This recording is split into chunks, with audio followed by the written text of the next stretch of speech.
जय मसीह प्रिय परिवार, आप सब का स्वागत है जीवित और सच्चे प्रभु यीशु के चरणों में। आज है 21 मार्च और आज शाम की प्रार्थना सभा में मैं प्रभु यीशु का दास आपका स्वागत करता हूँ। आज हम पढ़ेंगे, मेरे साथ आप पढ़ें मत्ती रचित सुसमाचार 21 अध्याय और उसका 1 से लेकर 5 वचन। जब वे यरूशलेम के निकट पहुँचे और जैतून पहाड़ पर बेतफगे के पास आए तो यीशु ने 2 चेलों को यह कहकर भेजा, सामने के गांव में जाओ। वहां पहुंचते ही एक गधी बंधी हुई और उसके साथ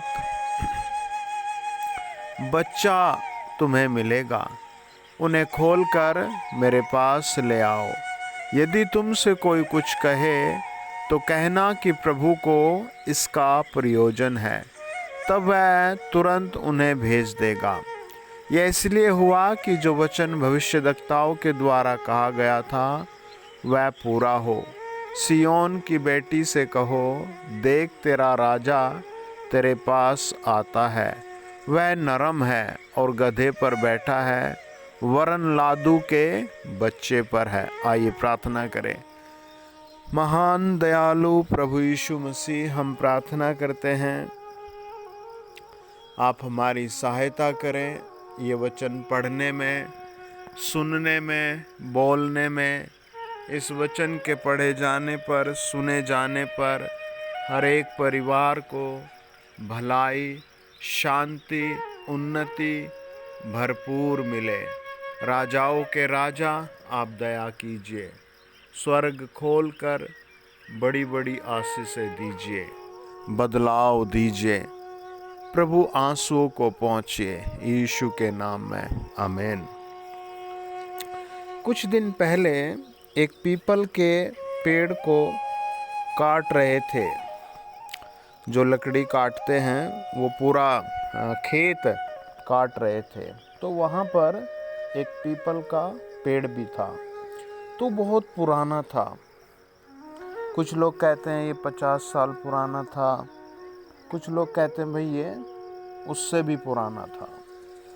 तो जब वो उसे काट रहे थे तो वहाँ पर कई बार सांप दिखाई दिए लोगों ने।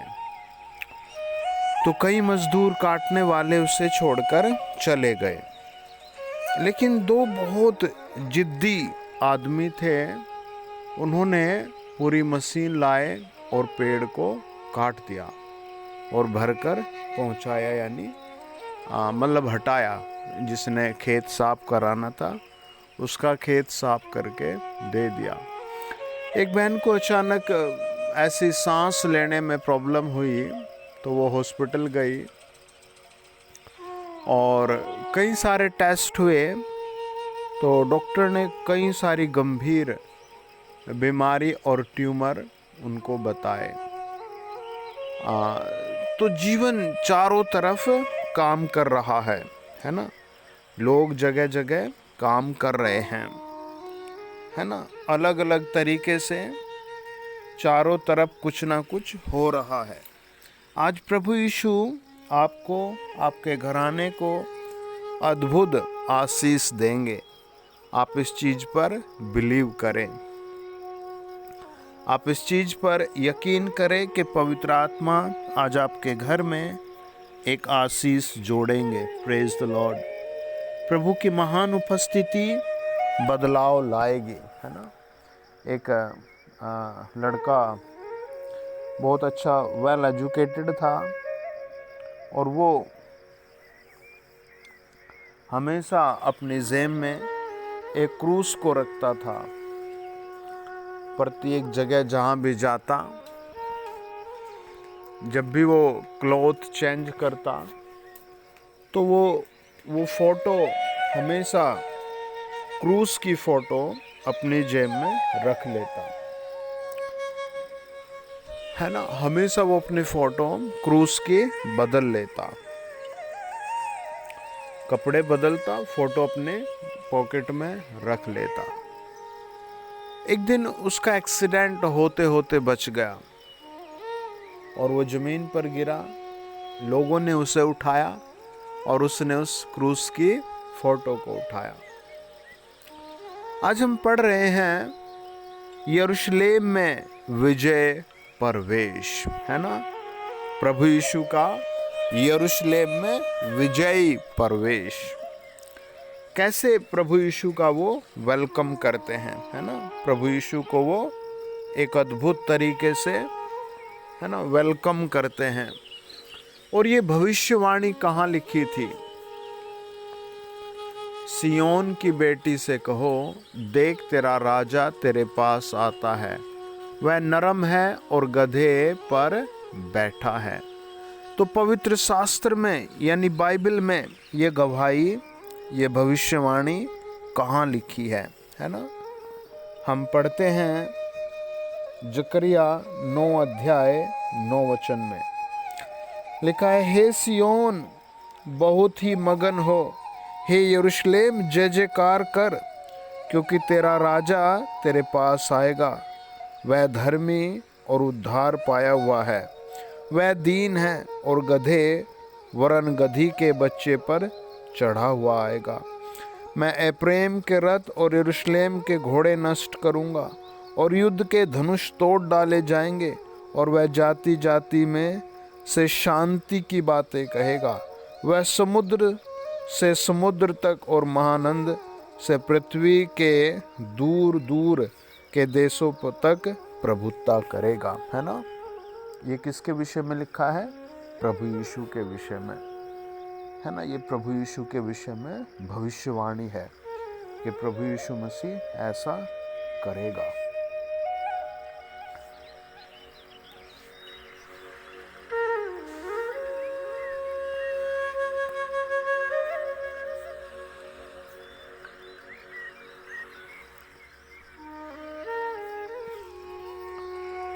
आज आपको प्रभु आपके दिल की गहराई तक ब्लेस करेगा, आमीन, है ना। आपके दिल की गहराई तक ब्लेस करेगा। आदमी की सोच, है ना, कहाँ तक है और कितनी दूर तक है, लेकिन यीशु मसीह दूर और बहुत दूर तक ब्लेस करेगा। वचन बताता है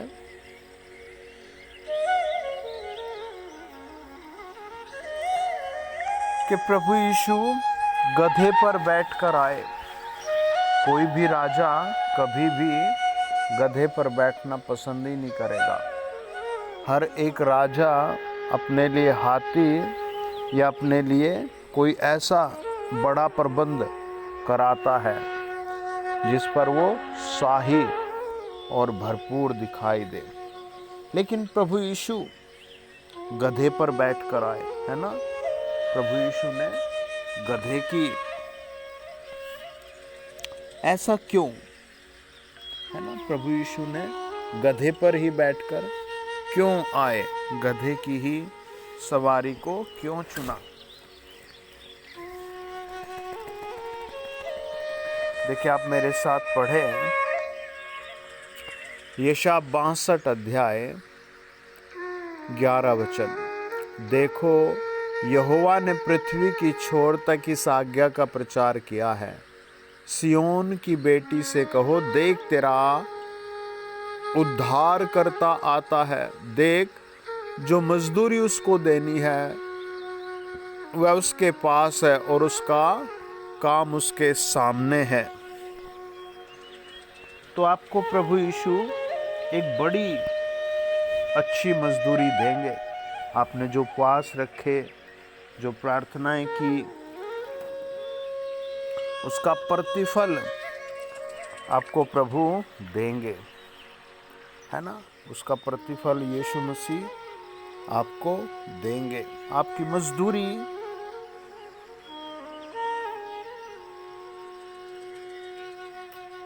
प्रभु यीशु के हाथ में है। आमीन।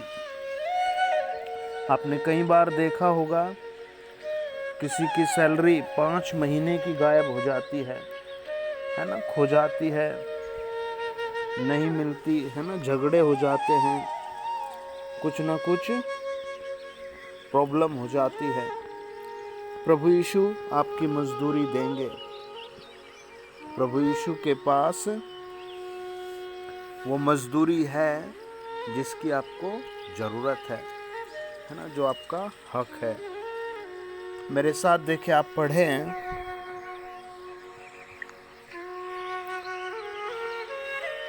सपनिया की पुस्तक 3 अध्याय 14 और 15 वचन।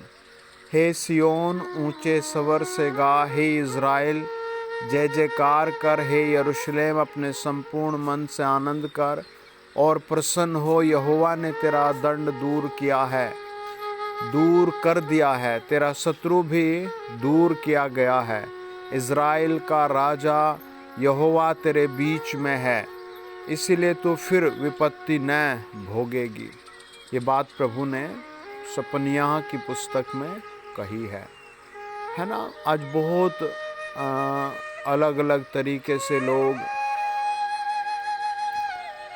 मन के विचारों से जी रहे हैं, गुस्से क्रोध से जी रहे हैं, है ना, अपनी ही बड़ाई से जी रहे हैं। आपने कई राजाओं का जीवन देखा होगा, कुछ ना कुछ आपने स्टोरीज़ में पढ़ा होगा, गुस्सा करने वाले लोगों को देखा होगा, हानि और दान करने वालों को देखा होगा। आप प्रभु यीशु के बारे में एक चीज़ को समझिए, आप उसको धन्यवाद में मन लगाइए। आपके 2 तरह के मन हैं, एक रोने वाला, गुस्से में तड़पने वाला, और एक है आप अपने नुकसान में भी उसकी तारीफ करते जाएं, उसको भजते जाएं, उसकी आराधना करते जाएं। दुख के दिनों में बिस्तर पर पड़े हुए भी आराधना में मन लगाएं।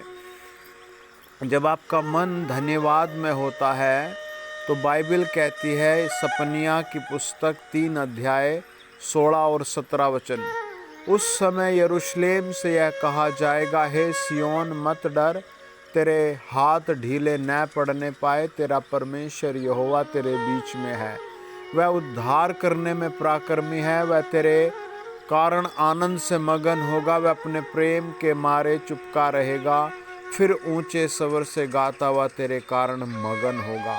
तो आप कैसे प्रभु को, है ना, ऊंचे स्वर से गाकर प्रभु को धन्यवाद दें, प्रभु के भजन में लीन हो, है ना। आपका रुपया, आपका पैसा, आपकी लाइफ है ना बदल जाएगी। हम यीशु मसीह के बारे में देखते हैं, मत्ती रचित सुसमाचार 21 अध्याय में ये भविष्यवाणी थी। प्रभु यीशु यरूशलेम में प्रवेश करते हैं और लोग वहाँ पर प्रभु यीशु का वेलकम करते हैं। वो कैसे वेलकम करते हैं? लिखा है, चेलों ने जाकर जैसा यीशु ने उनसे कहा था वैसा ही किया। हमारी लाइफ में ये भटकाव नहीं आना चाहिए कि हम प्रभु यीशु से दूर चले जाएं, प्रभु यीशु की बातें हमारे लिए कमज़ोर लगे। 2 ही तो क्षण आते हैं, खुशी का और गम का। जब खुशी का आए तब आप प्रभु की महिमा दिखाएं अपने जीवन से, है ना। जब गम के दिन आए, प्रार्थनाओं का बोझ दिखाएं। दोनों जीवन प्रभु को अच्छे लगते हैं, दोनों को प्रभु यीशु संभालने वाला है, दोनों को प्रभु यीशु सही करने वाला है ना।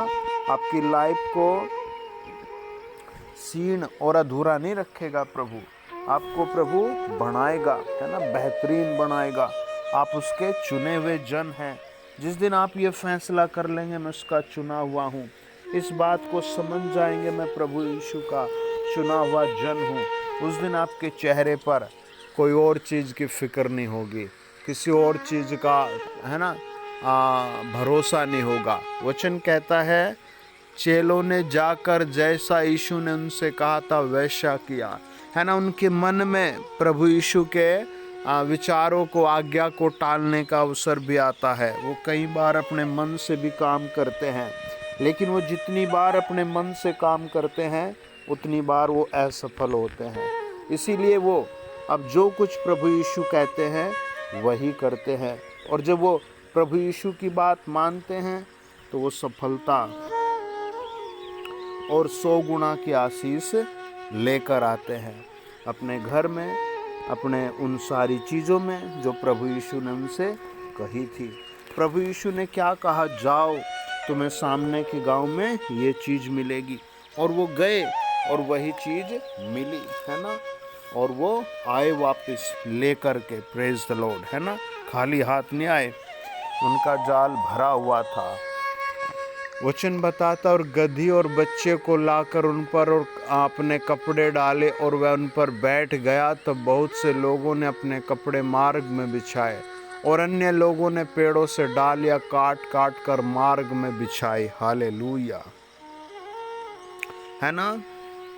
वो क्या करते हैं, है ना, अपने घरों में प्रभु यीशु का वेलकम करते हैं। हालेलुया, है ना, प्रभु यीशु का वो वेलकम करते हैं। प्रभु यीशु के वेलकम में पेड़ की डालियां बिछाते हैं। हालेलुया, है ना, आप भी बिछाइएगा। तब बहुत से लोगों ने अपने कपड़े मार्ग में बिछाए और अन्य लोगों ने पेड़ों से डालियां काट कर मार्ग में बिछाई। जो भीड़ आगे आगे जाती और पीछे पीछे चली आती थी, पुकार पुकार कर कहती थी, दाऊद की संतान होसन्ना, धन्य है वह जो प्रभु के नाम से आता, आकाश में होसन्ना। जब उसने यरूशलेम में प्रवेश किया तो सारे नगर में हलचल मच गई और लोग कहने लगे, यह कौन है। लोगों ने कहा, यह गलील के नासरत का भविष्यद्वक्ता प्रभु यीशु मसीह है ना। पहचान देखो प्रभु की कितनी सही है। उन्होंने कहा कौन है ना, प्रभु यीशु मसीह है ना, प्रभु यीशु मसीह है ना। कौन है, प्रभु यीशु मसीह है। कौन मदद करेगा, प्रभु यीशु मसीह मदद करेगा, है ना। कौन सहायता करेगा, प्रभु यीशु मसीह, है ना। कौन स्वर्ग ले जाएगा, प्रभु यीशु मसीह, है ना। कौन आपका इलाज करेगा, प्रभु यीशु मसीह। कौन मदद करेगा, प्रभु यीशु मसीह मदद करेगा। आइए प्रार्थना करें। इलोहीम, सर्वशक्तिमान प्रभु यीशु मसीह, आपका धन्यवाद हो। आपने प्रत्येक परिवार को छुआ, चंगा किया इस समय के लिए, इन वचनों के लिए प्रभु हम आपका धन्यवाद देते हैं। राजाओं के राजा आपकी स्तुति करते हैं, आपके चरणों में नमन करते हैं। आप जिंदा परमेश्वर हो, प्रार्थनाओं को सुनने वाले हो। प्रभु आपने चैनल पर जितने परिवार दिए, इस ऑनलाइन कलीसिया पर हम तेरा लहू लगाते हैं। जिनको बुखार है, खांसी है, यीशु मसीह के नाम में वो सब हील हो जाए। प्रभु यीशु के नाम में चमत्कार होने पाए। In the name of Jesus, पवित्र आत्मा टच करे, ब्लेस करे, छुटकारा दे। In the name of Jesus, प्रभु यीशु मसीह के नाम में आमीन। फिर कहें सब, प्रभु यीशु के नाम में आमीन, प्रभु यीशु के नाम में आमीन। फिर कहें आमीन। God bless you. प्रभु आपको, आपकी संतान को, आपके आने वाले कल को ब्लेस कर रहे हैं। आपका जो कुछ खो गया वो आपके पास लौट कर आ रहा है। धन्यवाद में मन लगाइए। प्रभु यीशु मसीह आपको 100 गुना ब्लेस कर रहे हैं। आपके घर को, रोटी कपड़े को, आपके बरकतों को, है ना। प्रभु यीशु का लहू शुद्ध कर, आप स्वर्गीय हैं। जीवन की पुस्तक में आपका नाम है, आमीन। जीवन की पुस्तक में प्रभु ने आपका नाम लिखा है, आमीन। God bless you.